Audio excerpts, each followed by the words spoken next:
Ahí, ahí está. Ahí se está grabando. La había pausado la grabación. Sí, Gracias. tienes razón. Mientras estaba incorporando, justamente, había pausado la grabación.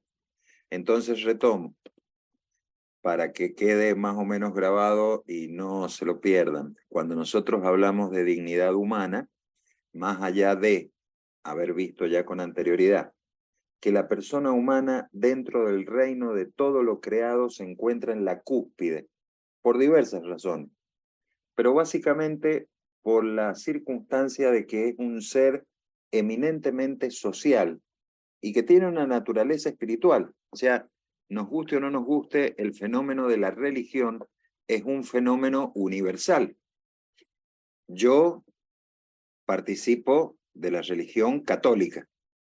Aquellos que participen de la religión judía, aquellos que participen de la religión musulmana, aquellos que tengan una creencia distinta dentro de las vertientes, ¿no es cierto?, del cristianismo, sean evangélicos, sean cristianos pentecostales, bueno, lo que se les ocurra, terminan siempre, mejor dicho, todas las personas terminan siempre buscando más o menos lo mismo, cualquiera sea su Dios. Volver a unirse con él. Entonces, son características básicas que tiene el ser humano que no las vamos a encontrar dentro del reino animal. El reino animal, podemos decir, viene predeterminado. El ser humano, a diferencia del reino animal, es un ser social y es un ser racional. Entonces, cuando nosotros tenemos que definir en una característica, solamente una característica, si tuviéramos que decir el rasgo fundamental que tiene la persona, el ser humano, cualquier sujeto que ustedes vean, desde el que está siendo engendrado en el seno materno hasta la persona que se está muriendo, ese es el rango que podremos decir de extensión de tiempo, extensión temporal, podemos decir que tiene la misma característica. Todos los sujetos de la especie humana, todas las personas físicas tienen dignidad humana. El problema es determinar qué viene a significar, es decir, cuál es el contenido, cuál es la extensión del concepto de dignidad humana. Porque el concepto de dignidad humana puede adquirir distintas formas de interpretación. No sé, para ponerles un ejemplo. Yo perfectamente podría decir, son dignos de ser considerados como personas los católicos. No así los judíos ni los musulmanes. ¿Por qué? Simplemente porque no profesan mi religión. O los judíos podrían decir, son dignos de ser considerados persona humana los judíos. No así los católicos ni los musulmanes. ¿Por qué? Porque no profesan mi religión.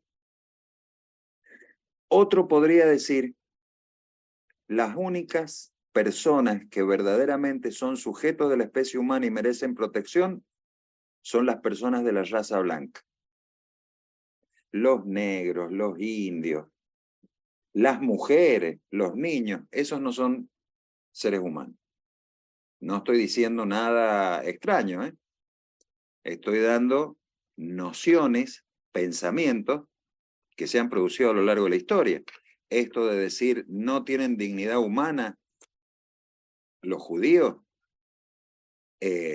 fue justamente la idea o el pensamiento de la Segunda Guerra Mundial que terminó con la barbarie del Holocausto. 6 millones de personas murieron. Cuando nosotros decimos que no son seres humanos los negros o los indios, estamos hablando de decenas de millones de personas a las que se las sometió a la esclavitud, que se las mató durante siglos, que se las dominó como si fueran animales, a quienes no se les reconocía justamente esa dignidad humana de la que estamos mencionando. En realidad lo que pasa es que no damos o no doy un concepto de dignidad humana. Estoy hablando de que todas las personas tienen este rasgo característico, pero en realidad no estoy diciendo cuál es el concepto.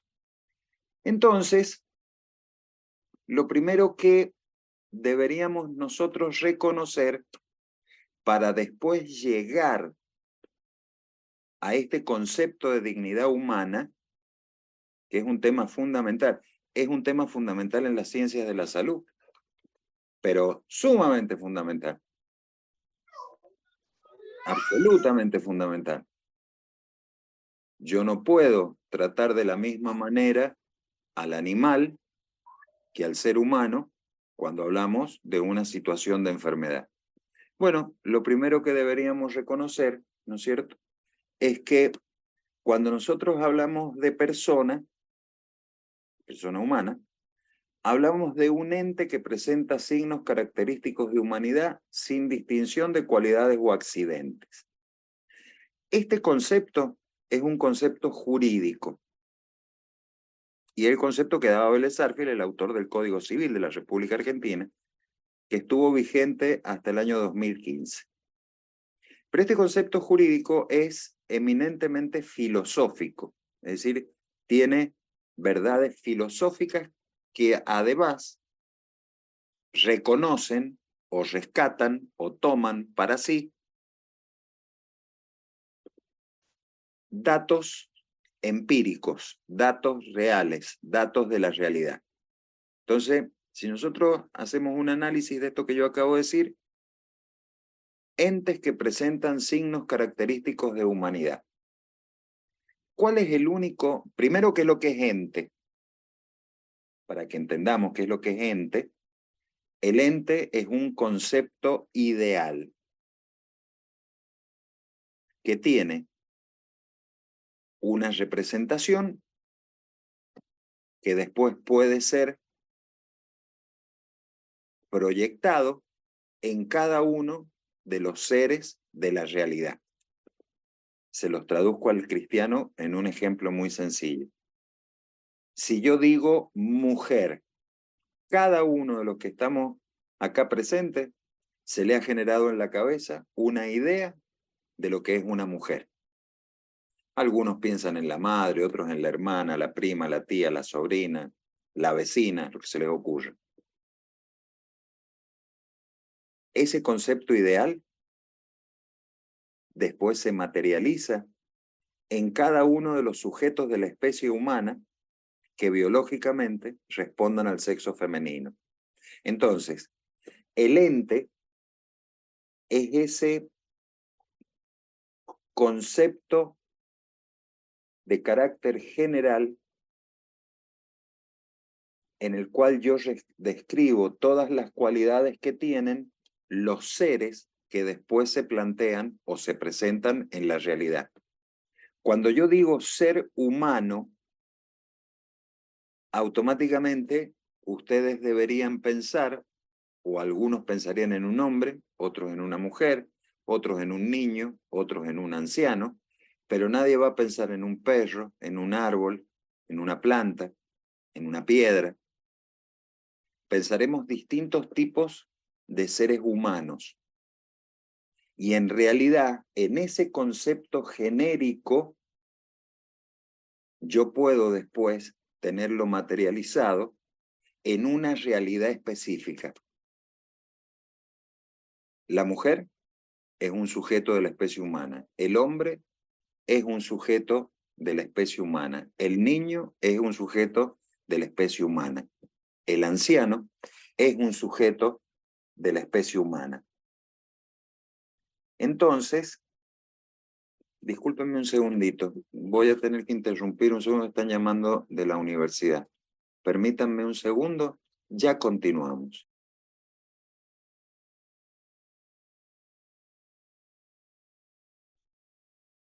Disculpen la interrupción, continuamos. Entonces, cuando nosotros hablamos de un ente, hablamos de un concepto y ese concepto después se proyecta en un ser específico que tiene las características del ente. Entonces, esta definición habla de ente que presentan signos característicos de humanidad. Y si yo tuviera que decir con otra forma distinta todos los seres humanos, ¿qué expresión utilizaría? El concepto ente. Diría, persona humana son todos los entes, puede ser un hombre, puede ser una mujer, puede ser un anciano, puede ser un niño. Y acá viene la primera cuestión fundamental, que presenta signos característicos de humanidad. ¿Cuál es el signo característico de humanidad? ¿Cuál es el signo que hace que nosotros seamos justamente lo que somos, la vida humana? Yo a los alumnos de Derecho siempre les pregunto si alguna vez han ido a un velorio. Todos, incluso ustedes alguna vez, habrán ido a un velorio y habrán visto a la persona fallecida en el ataúd, ¿no es cierto?, en la sala velatoria, todas esas cosas. Bueno, cuando se le pregunta al alumno eso qué es lo que es, dice una persona muerta. Y en realidad ese concepto no existe. Ese concepto es absolutamente falso. La única persona que existe es la persona que vive. El muerto ya no es persona. Entonces automáticamente se les hace la pregunta, la siguiente pregunta. Si no es una persona, es una cosa. Porque jurídicamente cosa es un objeto material susceptible de tener un valor. Y entonces normalmente la mayoría dice, sí, los muertos son cosas. Y tampoco son cosas. Porque yo no ando comprando y vendiendo muertos en un supermercado. Por ahí un estudiante de medicina necesita un cadáver, va, lo compra de contrabando, ¿no es cierto?, en algún lado, pero en realidad no podemos decir que el cadáver sea una cosa. No es un objeto que tenga valor económico. En realidad es simplemente un objeto material. ¿Cómo qué? ¿Cuál otro ejemplo existiría de esto? Bueno, por ejemplo, el aire. El aire es un objeto material.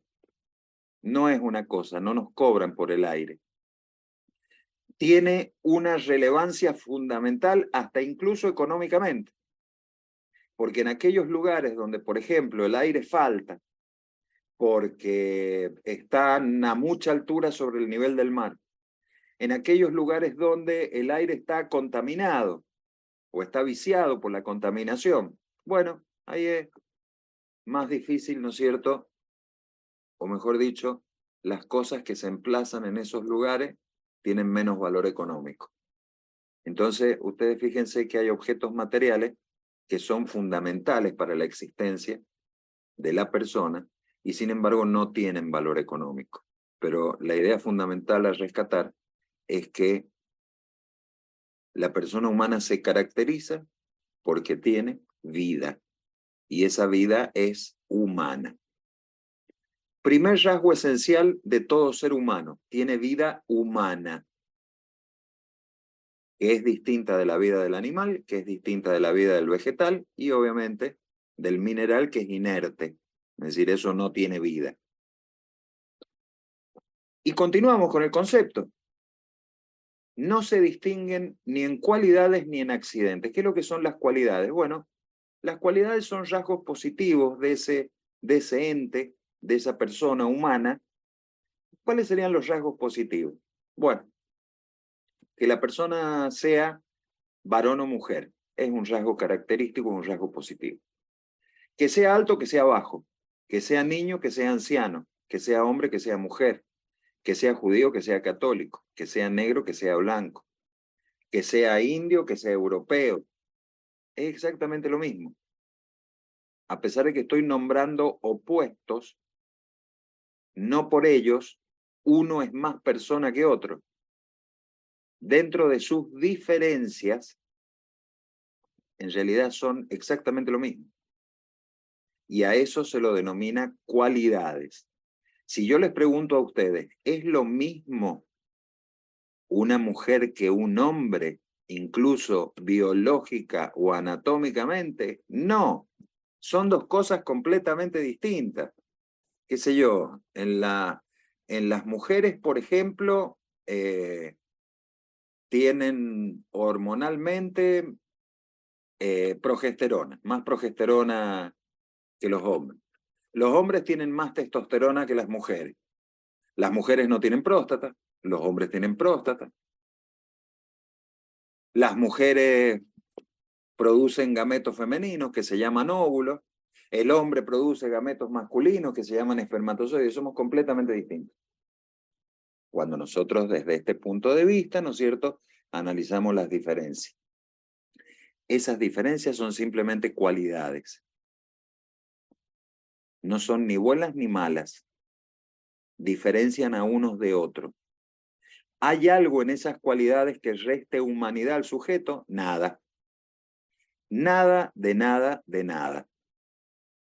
Entonces, en esta definición, entes que presentan signos característicos de humanidad, lo primero que decía el legislador es ojo, sin distinción de cualidades. No vaya a ser que a alguno se le ocurra decir que la mujer no es un ser humano, que el negro no es un ser humano, que el indio no es un ser humano, que el viejo no es un ser humano, o que el que está siendo gestado no es un ser humano. No, son todos seres humanos. Son distintas cualidades, pero eso no le quita el rasgo esencial que es justamente la característica de humanidad. Y esa característica de humanidad es la vida humana. Pero también en este concepto se habla de los accidentes, sin distinción de cualidades o accidentes. ¿Qué es lo que son los accidentes? Serían aquellas circunstancias o aquellas características que le restan plenitud a la persona humana, a la persona física.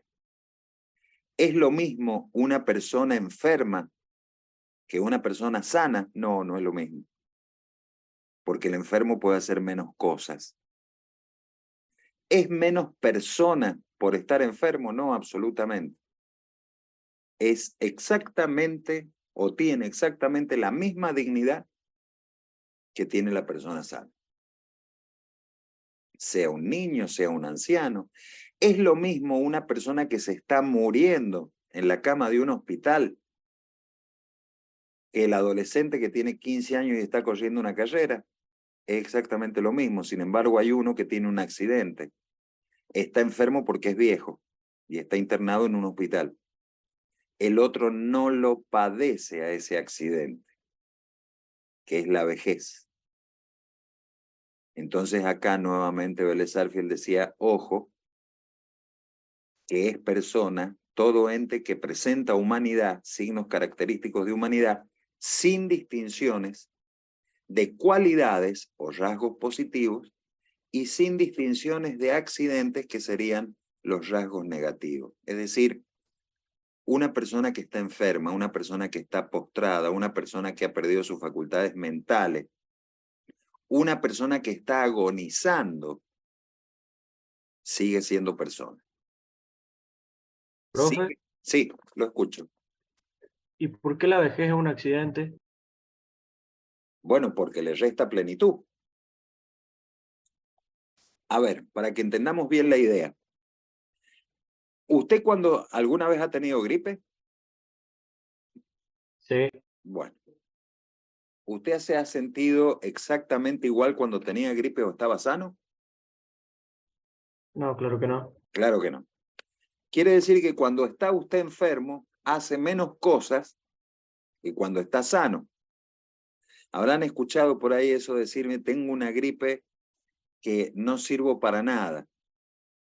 Bueno, en realidad, esas son características que le restan plenitud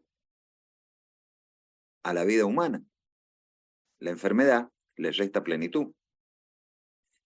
Que le reste plenitud, que le reste salud, no significa que ese sujeto sea menos persona que el sujeto sano. Si no, nosotros llegaremos a una conclusión muy peligrosa. Fíjese, ¿quiénes son los únicos que podríamos considerar sujetos de la especie humana. Y bueno, las personas desde que nacen hasta los 40 años, hasta los 45 años. Porque a partir de los 45 años ya se empiezan a desarrollar enfermedades crónicas. Sin contar que antes de los 45 años uno se puede enfermar. Habrá alguno que se puede agarrar una leucemia, habrá otro que, qué sé yo, tendrá una talasemia, habrá otro que se habrá agarrado alguna patología oncológica. Y eso en realidad le está quitando plenitud porque está menoscabando esa vida humana. Ese menoscabo, sin embargo, no hace que la persona sea menos persona. No influye en nada, porque sigue estando presente el rasgo fundamental que determina la existencia de la persona humana, que es justamente su vida. Mientras cada uno de nosotros respire, mientras cada uno de nosotros exista, aunque no tenga conciencia de su existencia, porque podría llegar el caso, imagínense, Dios no lo quiera nunca, obviamente, pero que alguno tiene un accidente, tiene una ACV, y queda en estado vegetativo.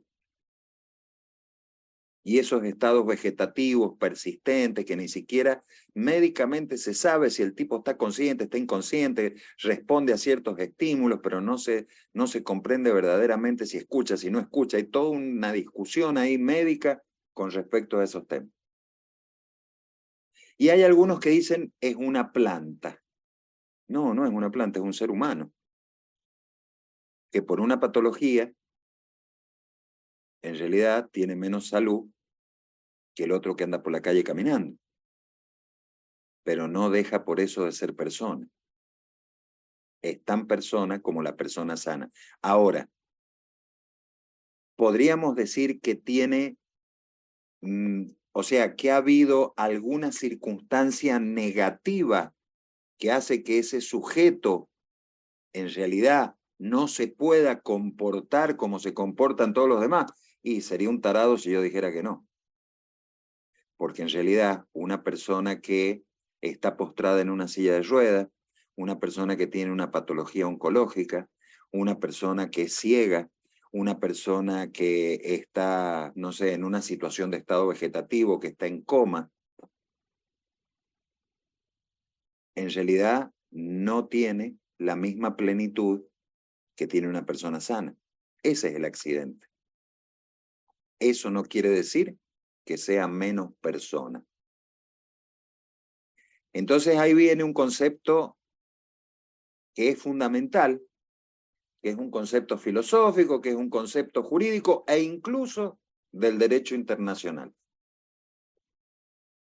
Y es que se debe respetar la vida humana de todas las personas, sobre todo cuando se hablan de los accidentes, se debe respetar la existencia de la vida humana cualesquiera sea la situación de esa vida.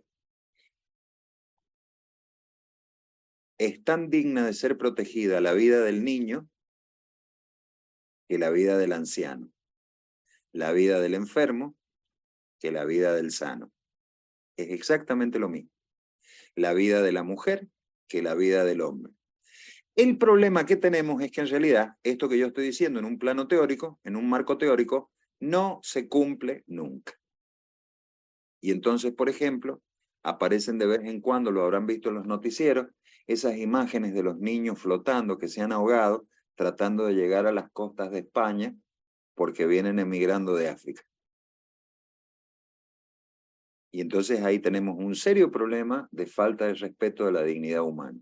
Pero ojo que yo todavía no he dicho qué es lo que es dignidad humana.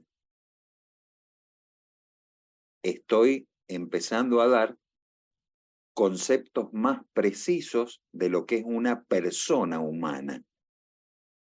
Y dentro de esa precisión, lo primero que estoy diciendo es que es un ente que tiene características específicas. Esa característica específica es la vida humana. Sea hombre, sea mujer, sea niño, sea anciano, sea grande, sea bajo, sea gordo, sea flaco, sea blanco, sea negro, lo que se les ocurra. tiene vida humana, es sujeto de la especie humana. Las cualidades que son estos opuestos que he mencionado no influyen en nada en el concepto de persona humana. Habrán influido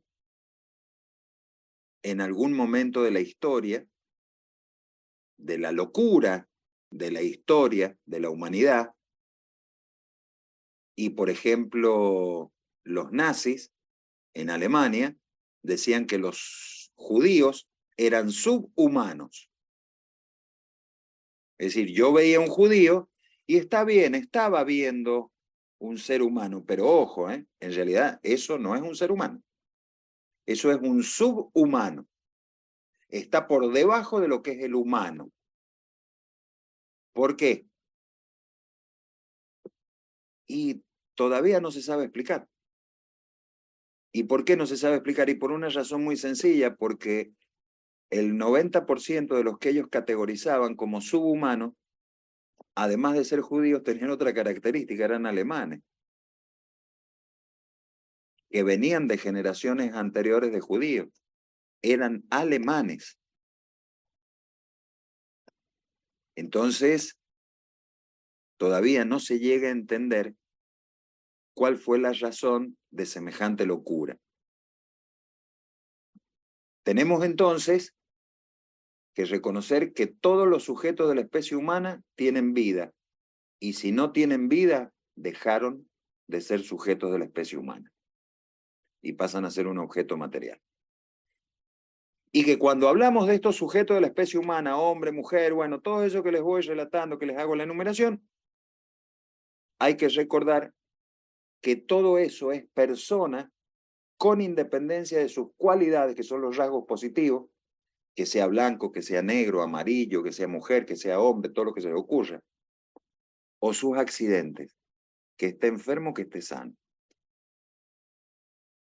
Acá nosotros tenemos un concepto que en realidad responde a una idea de rescate histórico, de rescatar históricamente, de reapreciar, de revalorizar la importancia que tiene la persona. ¿Habrán visto ustedes alguna vez esas películas del Antiguo Testamento donde salen los egipcios agarrando a latigazos a los hebreos cuando están haciendo las pirámides y todas esas cosas? Se los trataban como animales. Habrán visto, por ejemplo, no sé, películas romanas donde muchas veces los romanos trataban como bestias a los esclavos. Habrán visto películas, qué sé yo, de la esclavitud de Estados Unidos, donde sale el negro, que lo hacen sonar, ¿no es cierto?, los blancos, que son los dueños, porque los compraban y los vendían como si fueran una mercancía. Los importaban, los traían de África, como si fueran cosas, como si fueran animales. Bueno, este concepto busca rescatar la visión de la persona de todas estas barbaridades que se han dado a lo largo de la historia. Con lo que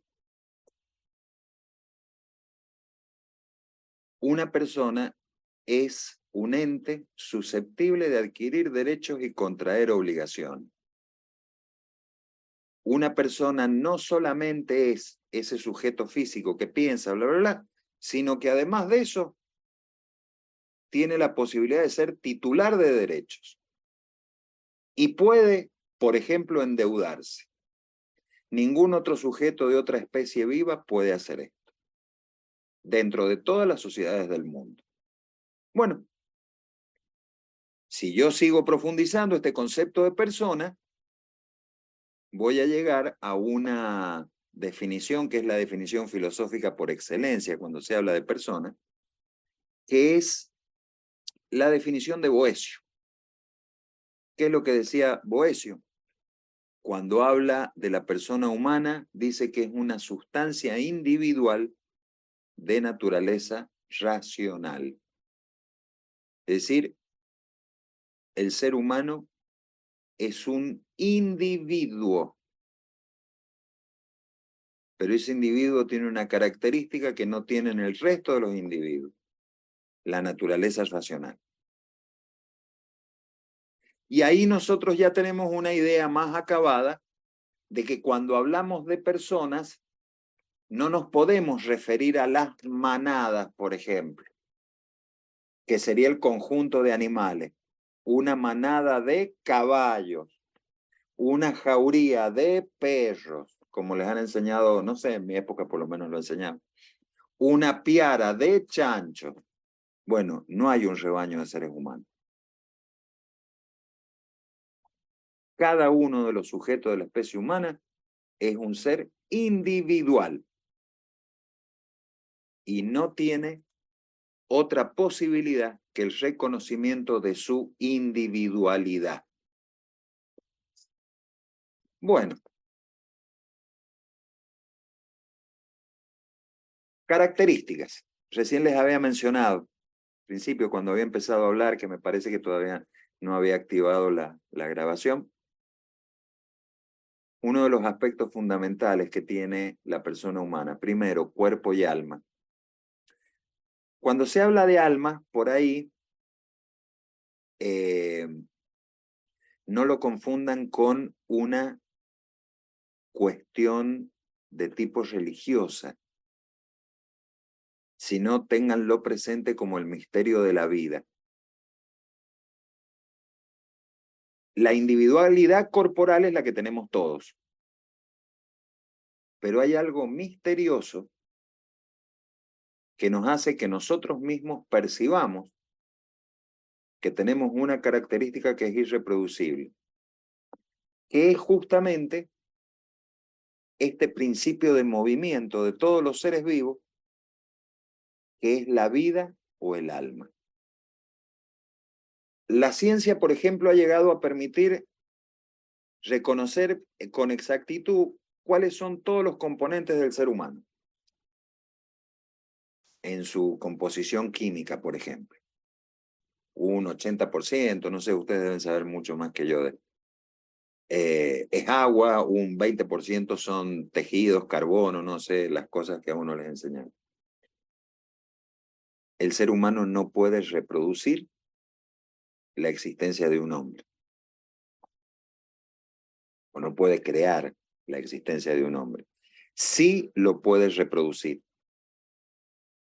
Yo sí puedo reproducir lo que hace la naturaleza, pero no puedo hacer algo naturalmente. Porque hay un principio de inicio de todo ser vivo que el ser humano no lo puede llegar a alcanzar, que es crear vida. Yo puedo manipular la vida, pero yo no puedo crear vida. Bueno, de esto, para darles un ejemplo, y que vean justamente hasta qué connotaciones tiene esto de persona humana, esto de cuerpo y alma, esto de que haya vida. Ustedes saben que hay genética, hay una disciplina científica en auge, que es la genética. Dentro de la genética, la embriología clínica, la embriología molecular, ¿no es cierto?, serían las ramas de la genética que tendrían mayor auge o mayor desarrollo porque estudian justamente aquellos conocimientos más profundos de lo que son los genes, la herencia del ser humano. Y fíjense, yo les hago una pregunta. ¿Yo puedo obtener un sujeto de la especie humana? Es decir, ¿yo puedo crear vida sin que haya un óvulo y un espermatozoide? ¿Yo puedo crear un ser humano? Le pregunto a alguno de No. ustedes. No. No. ¿Están todos de acuerdo? Sí, sí, sí. Sí, absolutamente de acuerdo. ¿Están absolutamente de acuerdo? Sí. Bueno, ¿me apostarían un asado? No, eso ya es jodido y otro tema. Bueno, yo sí puedo manipular la vida humana. Y sin necesidad de un espermatozoide, yo puedo generar un nuevo ser. De lo que nunca voy a poder prescindir es del óvulo. Pero yo necesito un gameto femenino y una gota de sangre, de donde pueda sacar el ADN de un sujeto vivo y ese ADN transferirlo al núcleo del óvulo. Yo ahí no tengo espermatozoides. Lo que estoy mencionando es una práctica prohibida, prohibidísima en seres humanos, es la clonación. Sin embargo, está absolutamente difundida en la medicina veterinaria y en lo que se refiere a las ciencias de investigación en vegetales, cultivos y ese tipo de cosas. Yo he manipulado vida, porque en realidad la vida estaba en esa célula, o en el núcleo de ADN de esa célula. Eso es lo que yo no puedo crear por generación espontánea, pero sí lo puedo, la ciencia me permite aislarlo y comunicarlo a un envase, que es el óvulo de la mujer. Y automáticamente se genera un embrión, que va a tener unas ciertas deficiencias o características genéticas que son diferentes del embrión fecundado naturalmente, o de cuando se hace la fecundación de un óvulo de un espermatozoide. ¿Por qué? Porque lo que se empieza a desarrollar es únicamente la información genética que tenía el sujeto al momento de la extracción de la muestra. Hubo un experimento, no sé si ustedes saben cuál era el primer ser clonado, el primer mamífero clonado, ¿no es cierto? Era una oveja, la oveja Dolly, en Inglaterra. Bueno, resulta que cuando... A ver, espérense que me están poniendo... ¿Qué es lo que me están poniendo acá? A mi prima le embarazó el Espíritu Santo, está poniendo Ismael Morandi. No, no creo.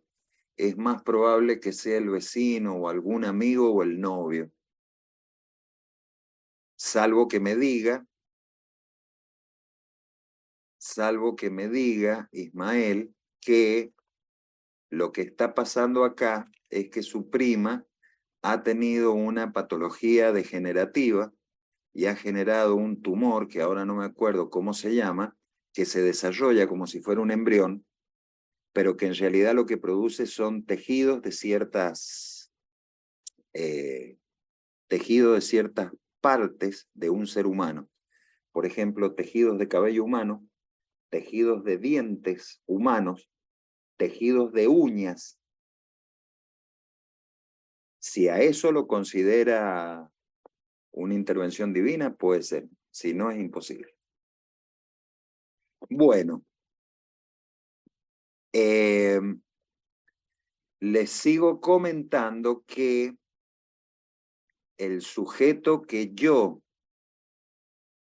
reproduzco artificialmente tiene las características que tenía al momento de ser extraída la muestra de ADN, con lo que cuando hacen la clonación de la oveja, que es exitosa, resulta que a los 4 o 5 años la oveja mostraba los síntomas y las características de una persona, de una oveja adulta vieja. Entonces no nos explicaban los médicos qué es lo que estaba pasando. Claro, ¿qué es lo que pasa? Lo que recibe, ahí está, muy bien, Jorge Díaz, perfecto, se llama teratoma. Listo, muy bien. Esos tumores son los teratomas, y esos teratomas los podría llegar a considerar alguno que sea medio bruto, una intervención del Espíritu Santo. No, eso es una cuestión eminentemente fisiológica, propia de todos los seres humanos y específicamente de las mujeres, que son las que tienen las células macroscópicas que pueden desarrollar o que tienen la información genética para desarrollar este tipo de tejido. Bueno, se dieron cuenta los genetistas que en realidad lo que se copiaba era el sujeto al momento de la extracción. Entonces yo llegaba a tener no el mismo sujeto copiado al momento de nacer, sino el mismo sujeto copiado al momento de extraer la muestra. Dicho de otro modo, engendraba un nuevo sujeto pero que ya tenía enfermedades del adulto. Cuando ese sujeto engendrado llegaba a la adultez, ya había generado enfermedades de viejo, con lo que la oveja Dolly vivió 5 o 6 años nada más. No pudo seguir sobreviviendo. ¿Por qué? Bueno, porque al momento de haber sido engendrada, ¿no es cierto?, los óvulos y espermatozoides que se utilizaron eran de ovejas adultas. Entonces yo puedo manipular hasta cierto punto la vida humana. Lo que no puedo crear artificialmente son óvulos y espermatozoides. Bueno,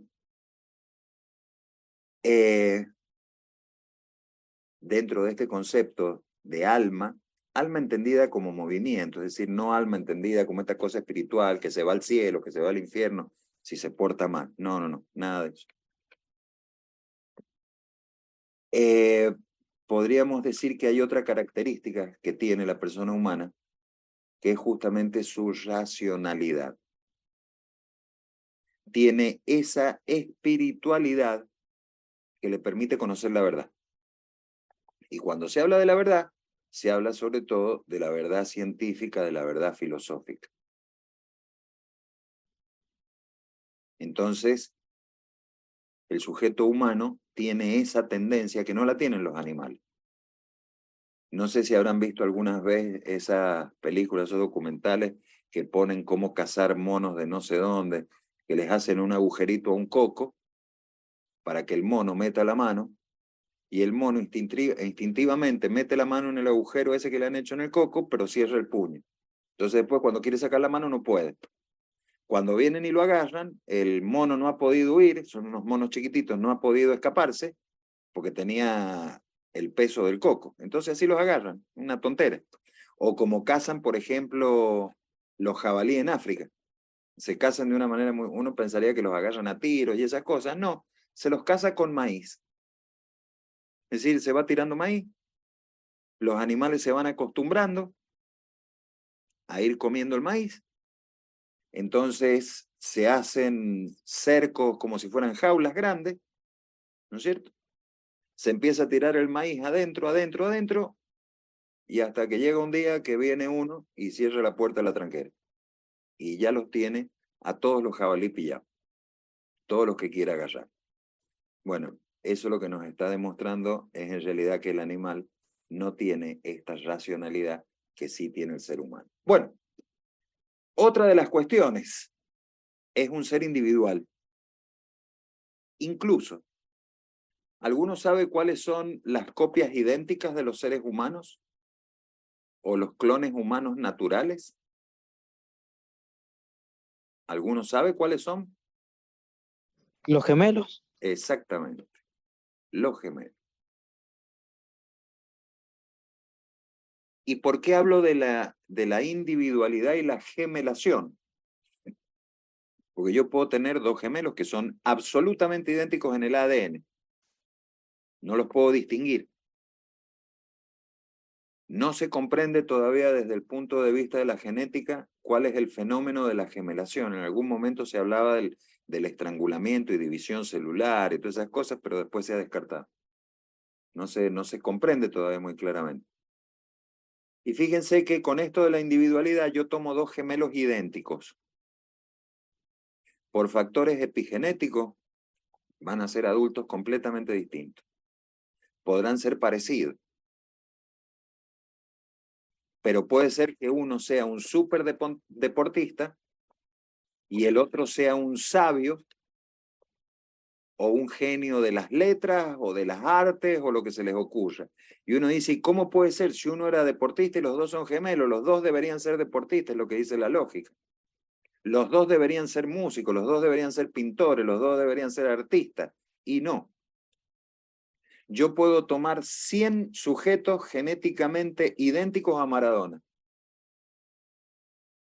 No va a salir otro. Eso es lo que lleva justamente a la individualidad del ser humano. No solamente son los factores genéticos, sino que son todas aquellas otras cuestiones que van formando al ser humano los que hacen a su individualidad. Cada uno somos completamente distintos. Aunque podamos ser parecidos a otros, rasgos parecidos podemos tener. Lo que no quiere decir que no tengamos esa completa individualidad. Y tenemos otra característica que en los animales a veces está presente, pero no con el mismo sentido y con la misma significación, que es la sociabilidad. El ser humano tiene una tendencia natural a la sociabilidad. Los animales, por ejemplo, tienen tendencia por ahí a estar en grupo. Los leones cazan en manada. Las hienas cazan en manada. Sin embargo, las normas por las que se rigen son las mismas de hace de decenas, de cientos, de miles de años, porque forman parte de una conducta instintiva del animal. La sociabilidad del ser humano es completamente distinta. Va evolucionando. Desde los seres de las cavernas habrán visto eso que salía el tipo,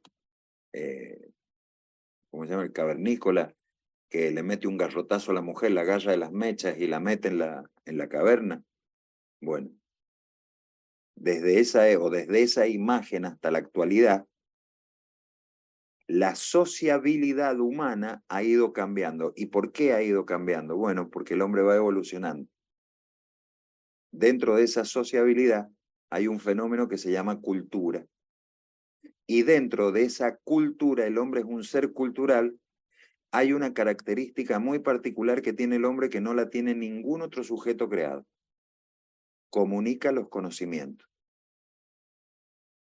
Entonces, mientras el animal siempre cazó de la misma manera, cazó con Z, el hombre va variando, va aprendiendo de sus errores, va mejorando, va perfeccionándose, y al cabo de 100 años es completamente distinto.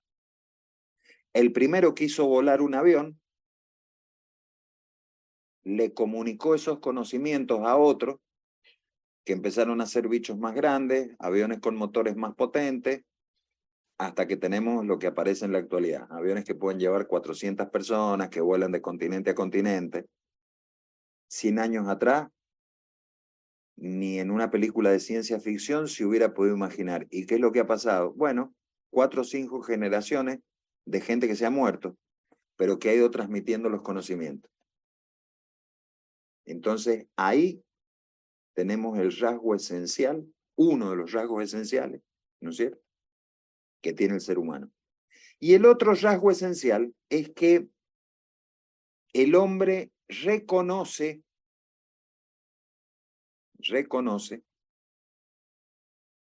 que tiene derechos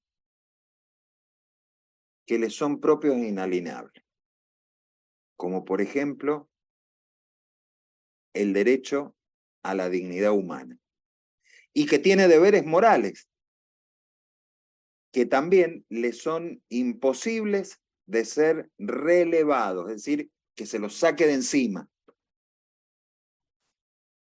¿Cuáles son esos derechos inalienables? Yo voy a mencionar uno solo: la dignidad humana.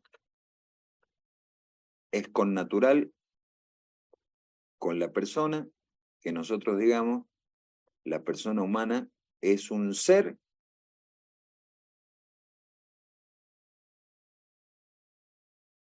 No, Menem no decía que las naves llegaron, decía que las naves se remontaban a la estratosfera y que desde ahí iban a cualquier continente.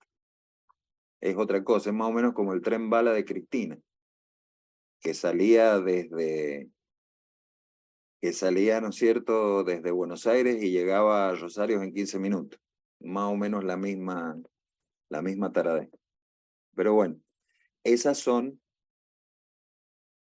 frases justamente producto de la irracionalidad, de no haber pensado algo que alguien le estaba diciendo que se podía hacer, y bueno, se dicen esas huevadas como pasa en todos los órdenes de la vida, porque la realidad es esa.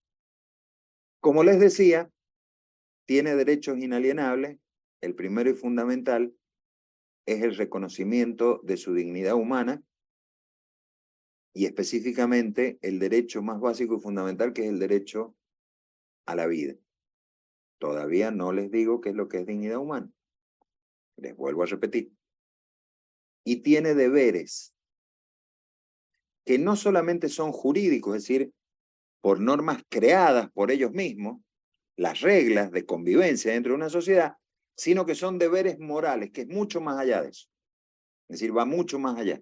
Una norma moral es mucho más estable y de validez universal a lo que puede ser una norma jurídica. Entonces, el animal se maneja solo por instinto, el hombre va creando sus propias reglas, incluso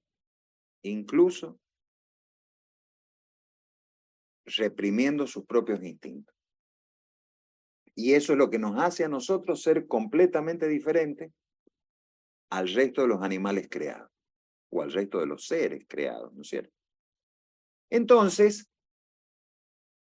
y con esto vamos a terminar la clase de hoy, entonces, si nosotros decimos, bueno, hemos estado hablando de un montón de cosas, es decir, ¿qué es lo que hemos dicho? Hemos dado un concepto de persona, concepto que es filosófico. Hemos explicado que este concepto filosófico lo que nos hace a nosotros es determinar aspectos esencialmente fundamentales que tiene la persona humana. Es un sujeto que tiene vida humana, donde no pueden haber diferencias entre sus cualidades y sus accidentes o sus defectos, por llamarlos de otra manera. El que quiera decir que una persona enferma es defectuosa, algunos dirán, ay, qué discriminador, qué mal que está. No, pero es verdad, es un defecto. El problema está en que yo reconozca justamente el accidente, el defecto, la debilidad de la persona y no haga nada por su ayuda. Ahí es a donde está el problema. El problema no está en que yo diga una persona es defectuosa, una persona es paralítica, y que otro diga qué expresión más discriminadora, tiene capacidades especiales. ¿Qué capacidades especiales? No tiene ninguna capacidad especial, tiene una necesidad. Y en esa necesidad todos estamos obligados a ayudar a esa persona. Esa es la realidad. Cuando yo le quiero lavar la cara a estas responsabilidades que tenemos todos como sujetos dentro de una sociedad, digo no. Un niño que tiene un retraso mental o madurativo, en realidad es un niño que tiene capacidades especiales. Bueno, dejemos el boludeo porque en realidad yo estoy frente a una persona que necesita de todos nosotros. Y en muchos casos, necesitando de todos nosotros, puede terminar incorporándose a la sociedad como si fuera uno más de nosotros. Como por ejemplo pasa con los niños que tienen o las personas que tienen síndrome de Down, que perfectamente se pueden incorporar a la vida laboral y pueden trabajar y pueden hacer un montón de tareas. Ay, pobrecitos, están enfermos. Sí, obviamente. Tienen un retraso mental, tienen una disminución intelectual. No por eso son menos personas. Los retrasados en realidad somos nosotros que no nos damos cuenta de que esos sujetos son sumamente valiosos dentro de una sociedad. Los otros días comentaba a una colega abogada que ha sido decana de la Facultad de Derecho. Uno dice, ay, el Down, pobre boludo. Ustedes saben que hay un doctor en filosofía en España que es Down. Y el muchacho no solamente se recibió en la Facultad de Filosofía, sino que después salió, hizo el doctorado y terminó con mención honorífica especial cuando concluyó el doctorado. Y cuando, no me acuerdo cómo se llama ahora, cuando le preguntaban qué es lo que más le molesta de su vida. Que me miren y no me reconozcan como el resto de las personas. Y eso en realidad en sí es una gran verdad, porque todos nosotros somos exactamente iguales. Tenemos justamente vida humana. Y lo que nosotros a veces consideramos un defecto no necesariamente lo es. Entonces, hablar justamente de estas características de la persona humana nos lleva a no repetir errores en la historia de la humanidad, cualidades o accidentes. Nosotros no podemos caer en lo que hacían los espartanos. Nacía un defectuoso, lo tiraban por había un monte que no sé cómo se llamaba, o sea, no sé dónde está, es el monte Taigeto, debe estar en Grecia, en algún lado, tirado por ahí, el monte. Entonces, todos los niños defectuosos directamente los tiraban por ese monte, para que el niño se matara con los golpes y se muriera. Claro, obviamente, pues, habrán visto todos la película 300. Todos los espartanos eran grandotes, lindos, fortachones, con unos físicos espectaculares. Sí, obviamente, porque habían matado a todos los que tenían defectos o enfermedades. Entonces, todos los que quedaban eran sanitos, por decirlo de alguna manera. Bueno, eso en una sociedad moderna, esas barbaridades en una sociedad moderna no serían admisibles ni tolerables. Como tampoco discriminar en las cualidades. Yo tengo derecho a estar sentado adelante porque soy blanco. El negro o el...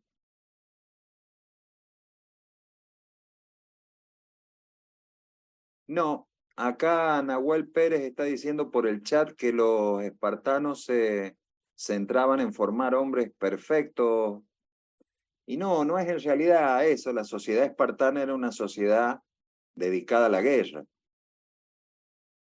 Eso era, a diferencia de la sociedad griega, ¿no es cierto?, que era más filosófica, más política, más pensante. El espartano era más bruto, más militar, por decirlo de alguna manera. Por eso, grandes ideas del pensamiento universal provienen de Grecia, no de Esparta. El ejemplo básico que yo siempre menciono es Aristóteles, que debe ser la figura más brillante en toda la existencia humana. Ya algún día les voy a contar por qué. Bueno, no podemos distinguir tampoco las cualidades porque seguimos siendo todos los mismos sujetos de la especie humana. Bueno, hemos hablado también de la sustancia individual. Nosotros tenemos individualidad y tenemos racionalidad,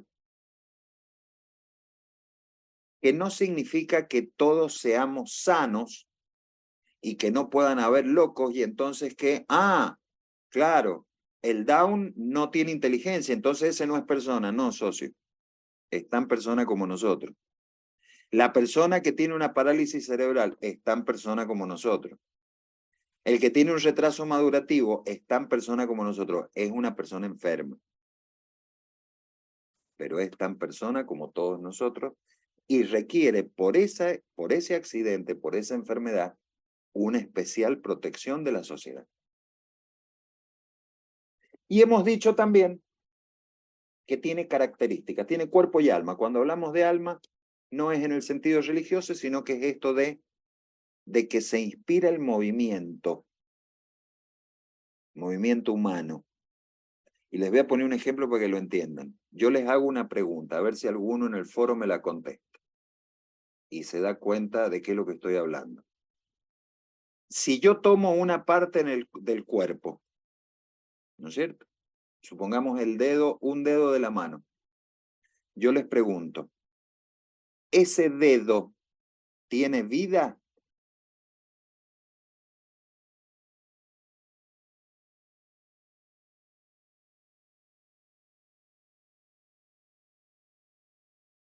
Todos están contestando que no. ¿Cómo no va a tener vida el dedo? Lo tendrían gangrenado ya si hubieran muerto de la infección que tienen encima. Claramente. Es una barbaridad. Claro que tiene vida. Bueno, acá hay uno que Heber que está diciendo es parte de un ser vivo. Bueno, en realidad,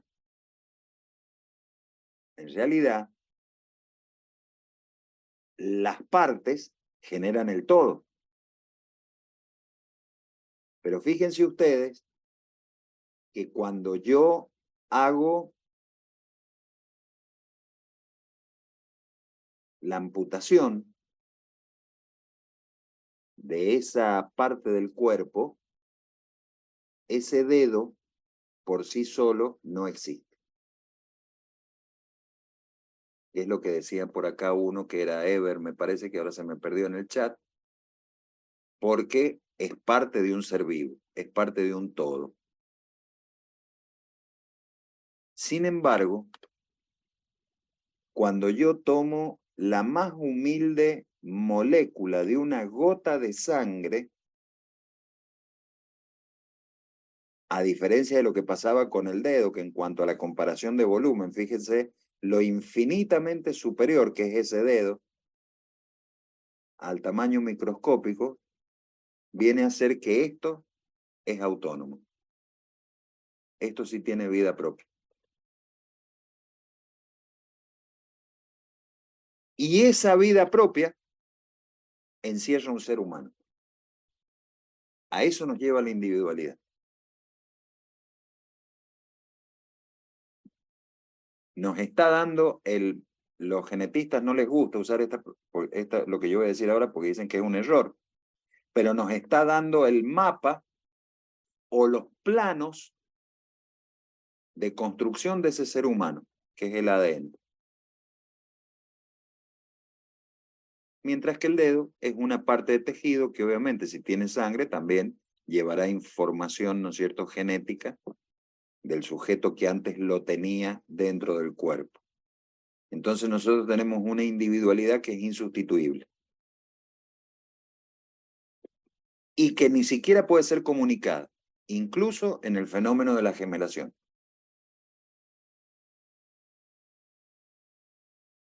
A ver qué es lo que me está diciendo Baltasar. Dice, seguirá vivo hasta que la célula muera y ya no sirva como dedo. Sí, obviamente, cuando se pudre, chao. Ya no nos interesa. Pero de lo que he puesto este ejemplo para que entiendan la situación de dependencia y de independencia. Cuando yo tomo, por ejemplo, un tejido humano como es un embrión y está dentro de un útero materno, yo estoy hablando de un agrupamiento de células que es mucho más que una bolsa de células. Es un ser humano. Cuando yo estoy hablando de un dedo amputado, estoy hablando de otro agrupamiento de células que tiene tejido epidérmico, que tiene uñas, que tiene huesos, que le ha quedado algún vaso, que tiene algo de sangre, pero no es independiente. El otro sujeto que estabas viviendo dentro del seno materno es un ser distinto con individualidad. Este otro que lo he sacado, ¿no es cierto?, de un quirófano como material o residuo patológico, es simplemente la parte de un todo. No es un sujeto individual. Entonces, hasta ese punto llega la individualidad del ser humano. Y la otra característica que tiene es esto de la sociabilidad. Es un ser social. Ahora viene, entonces, la primera definición que vamos a dar y con eso terminamos hoy. Porque ya después vamos a hablar de cuándo comienza la existencia, cómo debemos comportarnos frente al proceso de muerte y todas esas cosas. Y vamos a responder a la pregunta, ¿qué es la dignidad humana? Y para responder esta pregunta, simplemente nos vamos a preguntar qué significa ser digno. La palabra dignidad, interpretada en el contexto de todo lo que hemos estado viendo ahora, significa merecimiento. Sujeto digno es el sujeto merecedor, el que merecidamente tiene lo que ostenta como de su propiedad. Y desde este punto de vista, para que le quepa el sayo al que le quepa o al que no le quepa, que se vaya dando cuenta, por ejemplo, no todos son dignos del sueldo que cobran. Hay algunos que cobran un sueldo y no merecerían cobrarlo, porque no trabajan lo que deberían trabajar para cobrar tamaña cantidad, porque no tienen idoneidad suficiente para realizar la tarea que están desempeñando, o muy por el contrario, porque se les está pagando mucho menos de lo que se les debería pagar. Ah, eso, a ver, Jorge, eso lo está diciendo usted. Jorge Díaz está diciendo los políticos, no sé. Ya le he dicho que al que le quepa el sayo que se lo ponga. O al que le entre la camisa, si ustedes quieren, es más moderno que decir al que le quepa el sayo.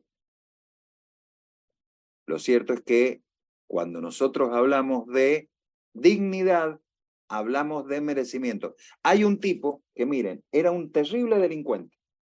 Terrible delincuente. Se llamaba San Agustín. Y cuando hablo de delincuente, delincuente en serio, ¿eh? Vivía de orgía en orgía, bueno, era un desastre. El padre hasta lo echó de la casa. Y un día de la noche a la mañana, el tipo se despierta diciendo, estoy completamente equivocado. Termina siendo cura y termina siendo padre.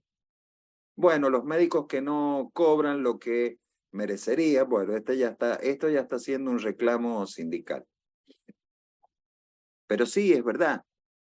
Bueno, ¿y qué es lo que decía San Agustín?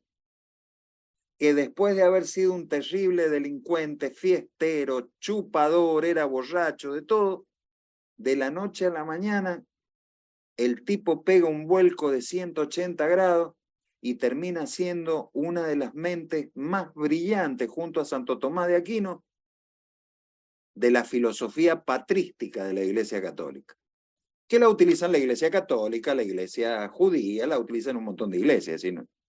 Fíjense lo que decía San Agustín hace, qué sé yo, 1000 años atrás. El hombre por lo menos debe producir lo que consume. No es digno que el hombre consuma más de lo que produce. Vuelvo a repetir, al que le quepa el sayo que se lo ponga. Porque justamente esto también es parte del concepto de dignidad. Entonces, cuando nosotros hablamos de dignidad, hablamos de merecimiento. Y el merecimiento no es solamente estar expectantes a que a uno le regalen algo. Yo me porté bien, quiero que me dejes el fin de semana usar el auto. No, no, no.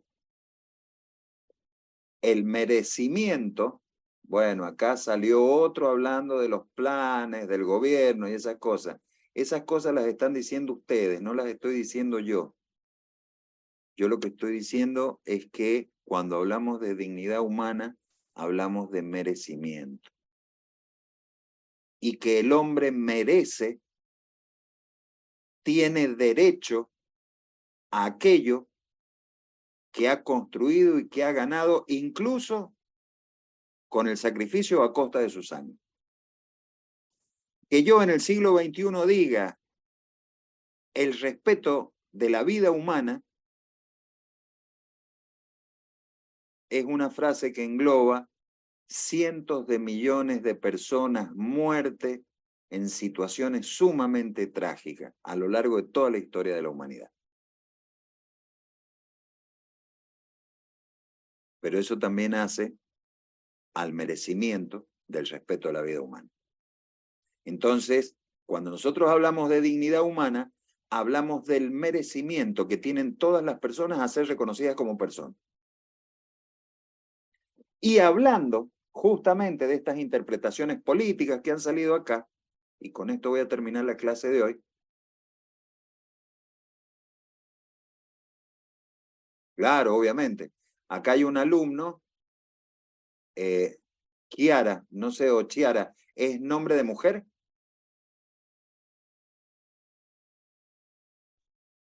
Sí, sí, soy Ah, yo. bien, disculpe la ignorancia, pero no lo había escuchado. Claro, obviamente. Es decir, no es que yo tenga la potestad de decir, bueno, usted es una chica y yo la voy a reconocer como tal. No, señor. Usted tiene derecho a exigir que yo la reconozca como mujer.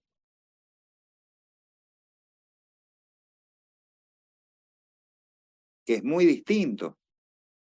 Y ese derecho no es que usted haya sido una activista política ni nada, sino que ese derecho se ha venido conquistando a lo largo de decenas de años, de cientos, de miles de años atrás, con la muerte, el sacrificio, la violación, las torturas de cientos de miles de mujeres que han muerto. Y cuando se habla de la libertad, y se dice todos tenemos libertad de pensamiento, tenemos libertad de creencia, de religión, tenemos libertad de conciencia, bla, bla, bla, que es verdad, forma parte también de la dignidad humana, no nos tenemos que olvidar que si uno puede decir eso hoy en día, en el siglo XXI, en realidad lo está diciendo porque es una construcción que históricamente se obtuvo en base al sacrificio de cientos de miles de millones de personas muertas. Que cuando uno decía una cosa, decía, no, eso es una herejía, a la hoguera, y lo quemaban. Entonces la dignidad humana es el merecimiento que tenemos nosotros a que se nos respete como persona humana. Y ese merecimiento o ese respeto lo tienen todas las personas por el hecho de ser personas, con independencia de sus cualidades o de sus accidentes. No es menos persona el anciano que se está muriendo. El anciano que en el último momento está dando o está exhalando el último suspiro de vida. Hasta ese momento yo lo debo proteger. No es menos persona que el que en este momento está siendo concebido. Sea artificialmente o sea naturalmente, es tan persona como todos los demás. Tiene justamente la misma característica que es la vida humana. Y eso ya nos hace diferente de todo lo demás que existe. Porque a diferencia de todo lo demás, en cada uno de nosotros, no solamente hay individualidad, sino que está esta característica de la sociabilidad que nos hace formar parte de lo que es el desarrollo de las futuras generaciones. Nosotros, la humanidad es como una especie de pirámide que va creciendo, creciendo, creciendo, creciendo, creciendo, porque cada uno va comunicando los conocimientos. No es que la generación del año 2000 descubre todas las cosas ahora, no. Han habido decenas de cientos de años de fracasos, de éxitos, de descubrimientos científicos que llevan a que hoy en día, qué sé yo, existe un teléfono celular. 30 años atrás era una cuestión de ciencia ficción. Pero 500 años atrás, esto sería una cuestión de brujería. Y 1000 años atrás, dirían que en realidad somos seres divinos o que somos dioses porque tenemos una cajita con la que nos comunicamos con los otros dioses. Bueno, esa es la diferencia que hay y la importancia que tiene la dignidad humana respecto de la vida, que ojo, no estoy diciendo que sea despreciable la vida de los otros seres, no. Sin embargo, no tiene el mismo merecimiento o la misma dignidad que la vida humana.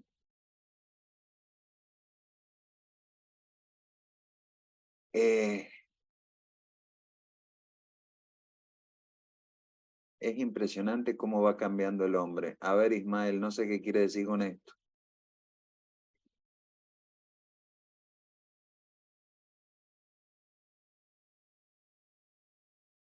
Agarre el micrófono y aclare, porque no lo he entendido muy bien. Ah, de cómo va evolucionando, obviamente. Obviamente. Acá Ismael Morandi dice justamente cómo ve, y bueno, es que justamente Fíjense ustedes cómo, y les voy a poner un ejemplo de esa evolución que dicen ahí. El tipo más brillante para mí de toda la humanidad es Aristóteles. Y Aristóteles, que era griego, en una sociedad politeísta dijo, no, loco, acá tenemos un problema, esto de que hay un montón de dioses no puede ser. Tiene que haber uno solo que sea el principio que mueve todas las demás cosas. Y ese principio que mueve todas las demás cosas tiene que estar quieto, pero comunicar movimiento. No, Sócrates, no llega, no llega a ser ni la empleada doméstica, en la casa con todo el respeto a las empleadas domésticas. No llega a ser ni la empleada doméstica, lo que fue Aristóteles. No. Es que es verdad. Es justamente Aristóteles el que da la fundamentación filosófica de la existencia de un solo Dios. Pero cuando yo voy a esa fundamentación filosófica, llego hasta la actualidad, hasta la física cuántica, hasta Stephen Hawking. Porque aún en pleno siglo XXI, cuando yo sigo sin poder explicar el origen del universo, y me remonto a lo que decía Aristóteles 3000 años atrás, digo, tenía razón aquel. Porque aquel que generó el primer movimiento es algo que no se movía. Porque si se movía es algo que alguien lo tuvo que mover.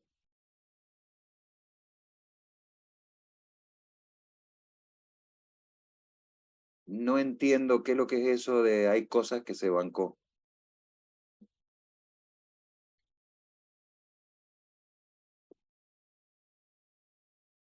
No sé qué ha querido decir con eso.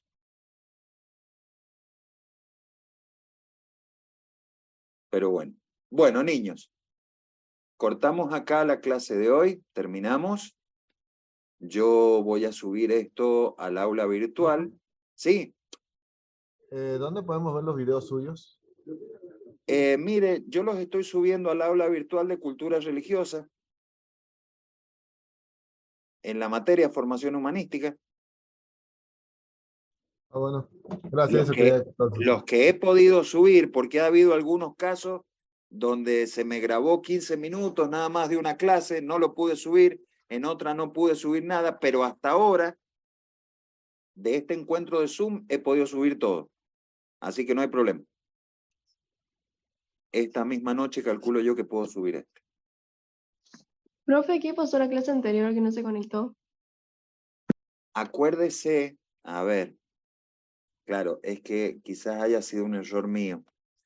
La semana pasada en la universidad, no comentárselos, pero la semana pasada no había actividad académica de dictado de clases porque estábamos con exámenes finales. Entonces no podíamos dictar. Ah, es que nadie nos informó eso, por eso. Por eso le digo, capaz que haya sido error mío. Como ustedes todavía están en ese limbo que están tratando de ingresar y ese tipo de cosas, uno da por sentado que ustedes están enterados de todo y no es así, no tiene por qué ser así. Yo la verdad que ni me he dado cuenta de decírselo, claro. Pero la semana pasada no teníamos clase porque justamente estábamos todos de exámenes. Esa fue la situación que se planteó. Así que bueno. Bueno, chicos, terminamos la clase de hoy. Si Dios quiere, el martes que viene, entonces vamos a empezar a ver esto que está acá. Hemos hablado de dignidad humana, hemos visto, o hemos llegado a la conclusión, ¿no es cierto?, de que todos tenemos el merecimiento de ser considerados sujetos de la especie humana. Esto equivale a decir, para que se lleven algo concreto y práctico, no pueden decir que la vida de un niño no vale nada, no pueden decir que la vida de un viejo no vale nada, o que sí vale mucho la vida del deportista. ¿Por qué? Porque genera millones de dólares. No es así. La vida de todos vale exactamente lo mismo, porque no se puede utilizar un criterio utilitarista. Y todos en realidad tenemos el derecho a que se reconozca y se proteja nuestra vida. Y ya van a ver cómo esto que les estoy diciendo después los va a empezar a espantar, porque vamos a ver cómo cuando el hombre empieza a organizarse dentro de la sociedad, este concepto lo empieza a deformar. Ya vamos a empezar a ver bien qué es lo que se entiende por persona humana dentro de las sociedades y los pensamientos del propio ser humano, y nos vamos a encontrar con que en algunos casos somos quizás un poquito menos que los animales. Somos un poquito más que las cosas inertes y un poquito menos que los animales. Bueno, chicos, si Chao, Dios quiere, profe, buen fin de. adiós, que anden muy bien. Chao, profe. Yo, profe. Adiós.